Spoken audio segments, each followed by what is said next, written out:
Finally এসে পৌঁছালাম কানকি।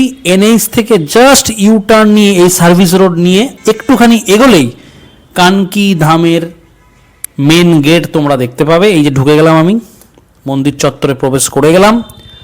আর সামনেই দেখতে পাচ্ছ বিশাল একটা গেট করা রয়েছে। আর এই যে ফ্রন্ট পোর্শনটা, এটা হচ্ছে পার্কিং এরিয়া। এখানে 4 চাকা 2 চাকা সব রকম গাড়ি পার্কিং হয়ে যাবে। পার্কিংয়ের জন্য কোনো রকম কোনো চার্জেস নেই। যাই হোক, আমি এইখানটায় বাইকটা আমার পার্কিং করলাম।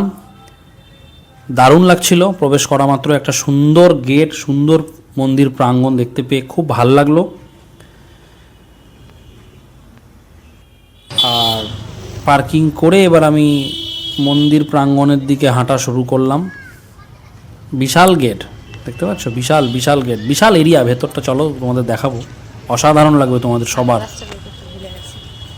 श्री कृष्ण अवतार बाबा रामदेव मंदिर कानकी धाम में आप सभी लोगों को स्वागत।